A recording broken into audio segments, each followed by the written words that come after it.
नमस्कार, सत श्री अकाल, राम राम सा, खम्मा गणी, वणक्कम, प्रणाम। आप सभी का ऑल्टरनेट मीडिया में फिर से स्वागत है। मैं आपकी होस्ट गायत्री देवी। हमारे साथ जुड़े हुए मेजर जनरल सुधाकर सर। बहुत इंटरेस्टिंग टर्न ऑफ इवेंट्स आया है। ऐसा लग रहा है कि अ, कटोरा लेकर भीख मांगने के लिए हर जगह ही पहुंचे रहते हैं आसिम मुनीर और शहबाज शरीफ। पहले हमें ये समझ में आता था कि पाकिस्तान के अंदर दो फाड़ हो गई है। एक जो हिस्सा है, मतलब एक जो तबका है, specially the military dominated, army dominated, वो है यूएस की साइड में, क्योंकि आसिम मुनीर भाग-भाग कर उधर ही जा रहे थे और शहबाज शरीफ, रिमेंबर, पब्लिक मीटिंग्स से गायब थे completely. He was nowhere to be spotted and as if it looked like that Asim Munir had taken over the country. वो लग रहा था पॉलिटिकल जो पार्टीज हैं, जो शहबाज शरीफ एंड बाकी लोग हैं, they had turn towards China. ना अचानक से ऐसा लग रहा है कि पीछे से चाहे ट्रंप ने थप्पड़ मारा हो या जो वहाँ के मिलिट्री कमांड है, उन्होंने पॉलिटिकल पार्टीज के जितने भी लीडर्स हैं उनको खोपचे में ले लिया और बोला भैया देखो एक ही तरफ रहना है। हमने चाइना के हथियार देख लिए हैं ऑपरेशन सिंदूर के टाइम पे। एटलीस्ट यूएस वालों के कुछ तो काम आए, इनके तो कबाड़े निकले। For some reason all of them have now shifted towards USA.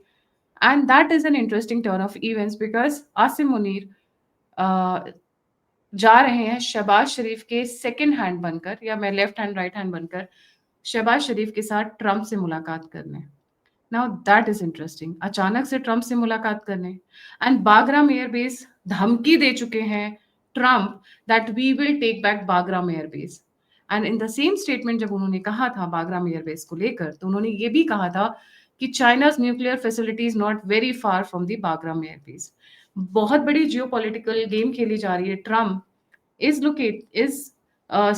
going to station himself in the Western Asia, just near our neighborhood.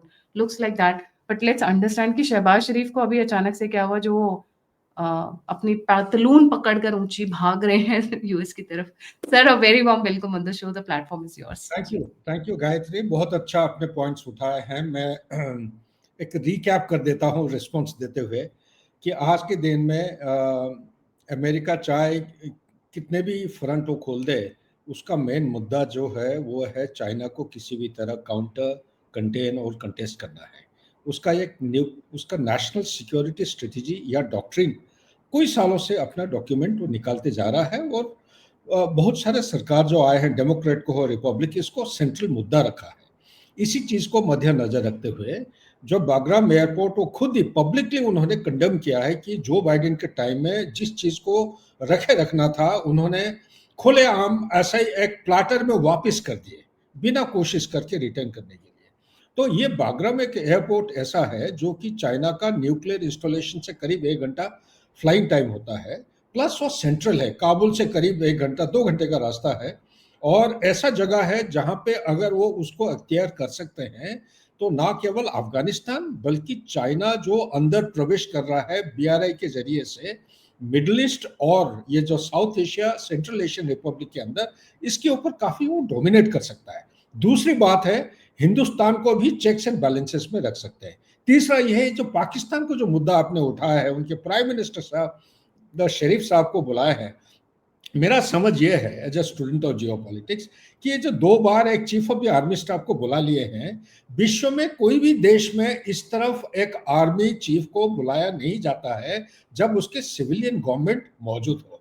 और ये इस किस्म का जब 2 बार बुला लेते हैं, एक देश के अंदर एक अंदरूनी काफी एक विप्लव शुरू हो जाता है, एक मारामारी स्टार्ट हो जाता है। आज हमें पता है कि नहीं, मैं नहीं कह सकता हूं, लेकिन मेरे को मालूम है पाकिस्तान के अंदर सिविल और मिलिट्री के बीच में काफी दरार शुरू हो गया है। इसी दरार को सीआईए ने रिपोर्ट दिया है डोनाल्ड ट्रंप को, और इसी को कम करने के लिए उनका जो बहुत अहम मुद्दा है, बड़े मुद्दे हैं, उनको हासिल करने के लिए इन दोनों को साथ में बुलाया गया है। और तीसरी बात यहीं पे मैं कह देना चाहता हूं, ये जो अभी संबंधी हुई है पाकिस्तान और सऊदी अरेबिया के बीच में, ये भी बहुत एक तनाव पूर्वक एक है। ये एक ऐसा मोड़ पे, समय के मोड़ पे हुआ है जो कि यूएसए के मुंह पे एक थप्पड़ की बराबर एक लगा है, नंबर 1। नंबर 2, ये ऐसा एक एक टर्निंग मूवमेंट पे हुआ है। ईरान को भी एक सटीक एक खबर दिया जा रहा है, क्योंकि पाकिस्तान चाहे माने या ना माने, शिया सुन्नी के भेदभाव है, लेकिन फिर भी जून के महीने में जब हमला चल रहा था, यूएसए के हवाई जहाज आके उसके 3 न्यूक्लियर इंस्टॉलेशन के ऊपर अटैक करके चले गए। उसी समय पाकिस्तान के बहुत अहम ओहदेदारों के मुंह से ये निकला था कि ईरान को अगर न्यूक्लियर के सपोर्ट चाहिए, कोई भी मदद चाहिए, पाकिस्तान देने के लिए तैयार है। तो उसको वहां से हटा के किसी भी तरह सऊदी अरेबिया की तरह लाना था। और last but not the least, Abraham accord, ये डोनाल्ड ट्रंप का पाइप ड्रीम है। ये उनकी एक थॉट प्रोसेस उनके दिमाग में था, उसको बढ़ावा उन्होंने दिए थे। आज के दिन में पैलेस्टाइन का जो टू नेशन थ्योरी ये ना के बराबर होने लगा है। और इसको अब्राहम अकॉर्ड को बढ़ावा देने के लिए सिर्फ एक ही चुनौती है, सबका अटेंशन चाइना की तरफ फोकस करना है, हिंदुस्तान को चेक में रखना है, और सऊदी अरेबिया और ईरान के बीच में जो पाकिस्तान बंट रहा था उसको सऊदी अरेबिया की तरह लेने का ये अहम मुद्दा है। Very brief sir and very interesting. कहा जा रहा है Bagram airbase is going to start what happened in 2003। ये 2003 का रिपीट होगा, बॉम्बिंग शुरू होंगी और इस तरीके की चीजें होंगी अफगानिस्तान में। आज तक मैं अपने व्यूअर्स को बता दूं, अफगानिस्तान को छोड़कर चले तो गए यूएस अमेरिकन, बट कहा जाता है उसके बाद उन्हें बड़ा दुख हुआ, क्योंकि उसके बाद ही रेयर अर्थ मिनरल्स मिलने शुरू हुए। उसके बाद उनको रियलाइज हुआ कि हमने अफगानिस्तान को छोड़ क्यों दिया, हमको तो पकड़ के रखना था, क्योंकि इतना भंडार यहाँ भरा पड़ा हुआ है। By that time, at that point of time, rare earth minerals were not in talk when they left Afghanistan. जी सर। बहुत अच्छा चीज आपने उठाया है। चाइना आज के दिन में विश्व में 97% रेयर अर्थ एलिमेंट को डोमिनेट करता है। उसका अपस्ट्रीम, मिडस्ट्रीम और डाउनस्ट्रीम तीनों सेगमेंट में, प्रोसेसिंग और प्रोडक्शन में। और अफगानिस्तान के पास आज के दिन में एक हाई ग्रेड क्वालिटी का कॉपर माइन है जिसको बोलते हैं आईनी। ये नाक के नीचे उनका था, बगराम के नीचे। इनके होने के बावजूद भी ये चाइना के हाथ में चला गया। इसी तरह ये जो अफगानिस्तान के अंदर प्रवेश किया है, तुर्कमेनिस्तान में उसके पास जो गैस है, फोर्थ लार्जेस्ट रिजर्वर है, ये भी एक बॉर्डर स्टेट है। और साथ ही साथ अगर ये कुछ सेंट्रल एशियन रिपब्लिक के अंदर, उसको जो नया एक टर्मिनोलॉजी बोलते हैं न्यू ग्रेट गेम, ये न्यू ग्रेट गेम किस किस के बीच में है? ये चाइना, रशिया और अमेरिका के बीच में। हिंदुस्तान भी प्रवेश करने की कोशिश कर रहा है, लेकिन ये तीन मेन ग्रेट पावर्स के बीच में चल रहा है, आपसी एक तनाव चल रहा है। इसके बावजूद भी चाइना पूरा जितना एनर्जी पहले प्रोड्यूस होता था सेंट्रल एशिया में, ये पहले पश्चिम की तरफ जाता था। सारे पाइपलाइन जो है अभी पूर्व की तरह यानी कि चाइना की तरफ मोड़ गए हैं। सबसे बड़ी चीज है आज के दिन में, आईसिस जो खोरासन है, 2017 को उनका मेरुदंड तोड़ दिए थे, यही हम क्लेम किए थे। लेकिन देखा गया कि ये तितर बितर हो गए हैं। कुछ चले गए हैं सेंट्रल अफ्रीका के अंदर, सहेल रीजन जिसको बोलते हैं, कुछ चले गए हैं नॉर्थ वेस्ट अफ्रीका, कुछ चले गए हैं जो उसको बोलते हैं लेवांत। लेवांत है ये सीरिया, आपका जो बॉर्डर एरिया आ जाता है इजराइल वगैरह वगैरह, ये इराक का कुछ नॉर्दर्न पोर्शन है, उसका लेवांत एरिया। और कुछ है ये आईसिस खोरासन है central Asian republic, Afghanistan, Pakistan, India, और कैलिफेट जाता है imaginary caliphate up to New Zealand. तो ये जो है इसके ऊपर वो काबू और डोमिनेट करके रखने की इनका इरादा इसलिए है क्योंकि डर मन में हमेशा रहता है। मैं यूएसए में 2 महीने रह के आया हूँ, डर ये रहता है कहीं ये 9/11 दोबारा तो नहीं करने जा रहे हैं। अगर 9/11 को प्रिवेंट करना है तो ये सारे जगह के ऊपर निगरानी रखना निहायत आवश्यक है। सर 9/11 भी तो इन्होंने खुद ही कराया था, इनके ऊपर किसी ने किया थोड़ी ना था। क्या इनको नहीं पता था उसामा बिन लादेन कौन है? या इनको सारी डिटेल्स नहीं पता थी? उसामा बिन लादेन मारा भी गया या नहीं मारा गया, उसको भी लेकर बहुत सारी स्टोरीज चलती हैं कि इन्होंने जानबूझकर just to keep the population happy, just to keep American citizens happy, उन्होंने एक फेक ड्रामा रचा था। ये बात सोशल मीडिया में चलती है, but I would not quote it, but officially तो उन्होंने यही स्टैंड मेंटेन किया हुआ है कि मारा गया। तो बहुत सही सारी बात कह रहे इन्होंने हैं। सद्दाम हुसैन को देखिए, इन्होंने खड़ा किया, उसामा बिन लादेन को इन्होंने खड़ा किया, गद्दाफी को इन्होंने खड़ा किया। अगर आप जितनी भी टेररिस्ट ऑर्गेनाइजेशन देख लीजिए वर्ल्ड में, सब इन्होंने ही तो खड़ी की है। तो उसमें ये नया क्या है? पहले आप एक दुश्मन खड़ा करते हो, दुनिया में उसे बदनाम करते हो, फिर डेमोक्रेसी बचाने के नाम पर उनको मारकर नीचे लेके आते हो, और ये पूरे खेल में आप वहां की जमीन ले लेते हो, अपने आर्म्स इंडस्ट्री को चलाते हो। ये इन शॉर्ट स्टोरी है, मैं अगर बात करूं यूएस की। बिल्कुल सही कह रहे हैं आप गायत्री जी। मैं तो सिर्फ आपको बधाई देते हुए कहना चाहता हूं, समय कम है, नहीं तो इसको डायलेट करूंगा तो वियतनाम के साथ कहानी जुड़ी हुई है। वियतनाम के बाद अफगानिस्तान, अफगानिस्तान से किस तरह रशियन या सोवियत यूनियन के जो फोर्सेस है कैसे धकेल के निकाला गया, और धकेल के निकालने के लिए एक बुनियादी फोर्स थी जिसका नाम था मुजाहिदीन, जिसको अल्टीमेटली वो अलकायदा का रूप और रंग लेके खड़े रहे। अलकायदा को जो पैदाश जन्म देने वाला जो फोर्स है या देश है वो है अमेरिका, बिल्कुल सही कह रहे हैं। और अलकायदा का हेड कौन था? ओसामा बिन लादेन, जिसको वो अफगानिस्तान में ड्रामा करते रहे, लेकिन आखिरी में 2011 को अटोटाबाद में वो मिला। लेकिन एक चीज आपके स्टेटमेंट के पीछे एक बहुत बढ़िया एक अनोखा किस्म का चीज छुपा हुआ है। तो लेकिन ये जो आप chief of the army staff और जो शरीफ साहब को दोनों को इकट्ठे बुलाया है अमेरिका में, वो किस लिए? यूनाइटेड नेशन जनरल असेंबली में कोई देश का कोई फौजी चीफ नहीं आता है, ये आता है उनका सिविल जो गवर्नमेंट आते हैं एड्रेस करने के लिए। अभी यूएनजीए चल रहा है, चीफ साहब को क्यों बुलाया है? चीफ साहब को बुलाने का कारण मेरे निगाहों के मुताबिक ये चीजें हैं, मैं बताना चाहता हूँ। ऑपरेशन सिंदूर के दौरान chief of the air staff जो पाकिस्तान के हैं और chief of the army staff, ये दोनों के बीच में आपसी काफी भेदभाव था, बातचीत नहीं हो रही थी। क्यों नहीं हो रही थी? क्योंकि chief of the army staff chief of the air staff से काफी जूनियर है। सीनियोरिटी और जूनियरिटी एक आर्म फोर्सेस में बहुत मान्यता रखता है। उसका जो डेट ऑफ कमीशन है, आप देखेंगे एयर चीफ का जो सीनियोरिटी है ये मुनीर साहब से कोई सारे मेरे ख्याल से 1 या 2 साल सीनियर है इसके। और एयरफोर्स को कोई ज्यादा ऊंचे स्तर पे मानता नहीं है। पाकिस्तान में आर्मी को उच्च स्तर पे मानते हैं और डेमीगॉड की तरह सब वर्शिप करते हैं। इसी भेदभाव को थोड़ा दूर करने के लिए ये उन्होंने अनुभव किया कि जब तक आर्मी चीफ को आप एक रैंक हायर नहीं करेंगे तब तक इनका हुक्म वो टाल देंगे। इसका एक मिजाज में बताऊंगा कि जो एयर डिफेंस उनका जो पाकिस्तान के पास चाइना के थे HQ-9, ये इंटीग्रेटेड नहीं था। बहावलपुर में जब हमने अटैक किया, एयर डिफेंस गन्स और मिसाइल होने के बावजूद भी उन्होंने टेररिस्ट ऑर्गेनाइजेशन के जो लॉजिस्टिक कैंप है, ट्रेनिंग एस्टैब्लिशमेंट, इसकी रोकथाम या उसका प्रोटेक्शन दे नहीं पाए। क्यों नहीं दे पाए? क्योंकि हमेशा एयर डिफेंस का जो कोई आप जब डिफेंस तैयार करते हैं, आयरन डोम बोलिए कुछ भी बोलते हैं, ये हमेशा एयरफोर्स के पास रहता है। लेकिन पाकिस्तान एक इसी दोनों का आपस में भेदभाव की वजह से एयर डिफेंस का जिम्मेवारी ये chief of the army staff के नीचे, उनका जो एयर डिफेंस का चीफ उसके नीचे था, जिसकी वजह से कोऑर्डिनेशन नहीं हो पाया, जिसकी वजह से 100 और 1000 मीटर के बीच में गैप होता है। ये एक वल्नरेबल गैप होता है। इसी गैप का फायदा उठाते हुए हमारे मिसाइल सिस्टम, हमारे स्टैंड ऑफ जितने काइनेटिक कंपोनेंट थे, इसी के बीच में पेनिट्रेट करके जाके वो हिट किए। तो आपके हिसाब से शहबाज शरीफ और आसिम मुनीर के बीच में लड़ाइयां बढ़ गई हैं, इसी को सुलझाने के लिए दोनों को तलब किया गया है?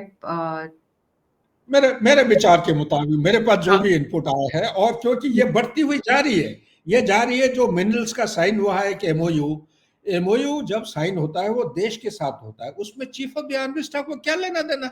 जो फोटो घूम रहा है आपका सोशल मीडिया में या पब्लिक डोमेन में, उसमें chief of the army staff खड़े हैं। उसमें कोई सिविल का मंत्री होता है, उसका फोटो खींचना चाहिए। जो $6 ट्रिलियन कोई छोटा मोटा कम का पैसा नहीं है। ये पैसा किसके पास जा रहा है? जाना चाहिए सरकार की कॉफिन में, लेकिन जा रहा है आर्मी के संस्था के अंदर, जो फौजी संस्था है। इसी तरह आपका क्रिप्टो करेंसी की कहानी सुनेंगे, वो भी बड़ा एक खतरनाक है। क्रिप्टो करेंसी ये एक्चुअली प्राइवेट इन्वेस्टमेंट है। ये डोनाल्ड ट्रंप, उसका बेटा और इनका मुनीर के बेटा भी जुड़ा हुआ है, शरीफ साहब का भी बेटे भी जुड़े हुए हैं इनके साथ। ये प्राइवेट इन्वेस्टमेंट, लेकिन इसमें सरकारी लोगों को ला के एक पब्लिक डेमोन्स्ट्रेशन किया जा रहा है, जैसे कि वो बिटवीन 2 कंट्रीज हो रहा है। इसको मिक्सअप नहीं होना चाहिए एक्चुअली। इसके वजह से देश के अंदर काफी डिफरेंस ऑफ ओपिनियन शुरू हो गया है, और इसी का ही फायदा थोड़े ही दिन के अंदर आपको पता चलेगा। कैसे कि पाकिस्तान का तहरीक तालिबान पाकिस्तान, अफगानिस्तान के जो तालिबान हैं, बलोच लिबरेशन का जो आर्मी है, और बलोच लिबरेशन के भी 3-4 और संस्थाएं हैं। ये सारे इसी मुद्दे को उठाते हुए, फायदा उठाते हुए कैसा फौज के खिलाफ एक्शन लेने जा रहे हैं, आपको 7-10 दिन के अंदर पता चल जाएगा। जी सर, उसके साथ 2-3 बड़ी गुड न्यूज आएंगे। I am just going to share it on the screen. Russia के deputy prime minister Dmitry Patrushev, who oversees agriculture and related sectors, will arrive in India today, and बहुत सारे लोग, ब्राह्मण वाला मैंने मजाक में लिखा था। उसके बाद Russia submitted a proposal to India for the supply and local production of its 5th generation Sukhoi 57 fighter jets. Technology के साथ साथ इक्विपमेंट्स यहीं बनेंगे, made in India. Yes, that's the best news.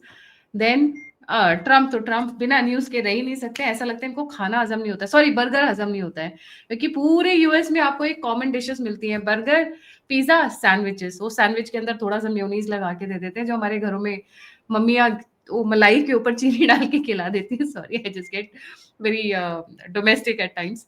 तो अब ट्रम्प से किसी ने क्वेश्चन पूछने की कोशिश की, सीएनएन का पत्रकार था, उसको वहीं के वहीं उन्होंने लताड़ दिया, जो कि उनकी नॉर्मल आदत है। And last one, Trump has signed an executive order last night declaring that the Antifa, the left liberals organization, is a dash organization. जी सर। ये लास्ट वाला सबसे पहले ले लेते हैं, क्योंकि आज के दिन में मसला काफ़ी गर्म है। यूनाइटेड नेशन जनरल असेंबली में ये प्रपोजल ऑलरेडी फाइल हो रखा है, और मेरे खबर के मुताबिक 150 से ज़्यादा देश हैं जो सपोर्ट कर रहे हैं टू नेशन थ्योरी, ताकि पैलेस्टाइन और इजराइल जो है they continue two mutually coexist. लेकिन डोनाल्ड ट्रंप और Netanyahu is an extension of USA. इसका सिर्फ एक लाइन में मैं कहना चाहूँगा कि ये साम दाम दंड वेद, उनका एक प्रोजेक्ट का नाम है प्रोजेक्ट क्लीन ब्रेक, 1996 को हुआ था, लेकिन आमतौर पे मीडिया में हम 1997 का रेफरेंस लेते हैं। उसमें उन्होंने बहुत सारे पहलुओं को हाईलाइट किए हैं। दो मेन पहलू है, पैलेस्टाइन के लिए मिडिल ईस्ट में कोई जगह नहीं है। तो ये जो आप दिखा रहे हैं अभी, Antifa designated as a domestic terrorist organization, उसी दिशा की तरह ये काम कर रहा है, ताकि उसको वो ब्रांड करे। इसको धीरे धीरे आइसोलेट करना शुरू कर दिए हैं, ताकि आने वाले समय में इनके लिए रहन सहन की कोई जगह नहीं होगी। नंबर 2, यहीं पे मैं क्लैरिफाई करना चाहता हूं कि इजराइल वो नहीं चाहता है कि पैलेस्टाइन को कोई जगह दिया जाए। आप नेतान्याहू को देखे होंगे, वो खुद ही मेंबर थे उस प्रोजेक्ट में, 1997 के जो प्रोजेक्ट में कह रहा हूं, खुद ही मेंबर रह चुके हैं। वो जब भी आए हैं यूएनजीए में, इस बार भी आप देखेंगे उनका स्पीच के समय 2 मैप दिखाएंगे। दोनों मैप में आपको पैलेस्टाइन का कोई नक्शा, कोई लाइन नहीं मिलेगा। यह आप देखेंगे, मैं हाईलाइट करके पहले से बता रहा हूं। उनका यह विचार है, रिवेरा वो खोलेंगे, गाजा को पूरा डेसिमेट करेंगे, race to the ground, number 1। Number 2, Palestinians को वहां से हटा के जहां पे भी हो, इजिप्ट आज के दिन में मना कर रहा है, जॉर्डन भी मना कर रहा है, बाकी सारे देश भी मना कर रहे हैं, हो सकता है इंडोनेशिया में जाके वो उनको रीसेटल कराए। शायद इसी दिशा में ये मूव कर रहे हैं। मैं यकीन के साथ नहीं कह सकता हूं, जिस तरह एक ऑपोजिशन शुरू हो गया है पूरा विश्व में, लेकिन लोगों को कहना है, जो अंदरूनी खबर जो रखते हैं, चाहे कुछ भी हो जाए, यूएसए और इजराइल इसके बरखिलाफ एक्शन लेंगे और इनको यहां से रीलोकेट करके दिखाएंगे। मैं इतना ही कहूंगा इसके बारे में। जी, thank you so much sir for joining. जाने से पहले सभी व्यूअर्स से रिक्वेस्ट है, it takes lot of efforts, lot of energy, please come forward, like, subscribe and share. जितना इन्फॉर्मेशन बांटेंगे उतना अच्छा। और अगर आप मुझे डिफरेंट सोशल मीडिया हैंडल्स पे फॉलो करना चाहते हैं तो alternate media X and Gayatri TM best. हम बहुत सारी डेवलपमेंट्स यहाँ कवर नहीं कर पाते हैं और एकदम अर्जेंटली भी नहीं कर पाते हैं, so you can find all those on the alternate media and मेरा personal Twitter handle Gayatri TM पे। और अगर आप मुझे और डीपली फॉलो करना चाहते हैं, in the sense better bigger news articles, deeper analysis, that we do it on Telegram also. So please go and like, subscribe and share. और अगर आपको मेरी मेहनत पसंद आती है, मेरा कमिटमेंट पसंद आता है, मेरा जज्बा पसंद आता है, तो please come forward and support the alternate media. आप मुझे कंट्रीब्यूट कर सकते हैं 9717753351 पर, या फिर यूपीआई पर भी कंट्रीब्यूट कर सकते हैं। इसी के साथ जय हिंद, जय श्री राम, हर हर Mahadev. Thank you so much sir. Thank you.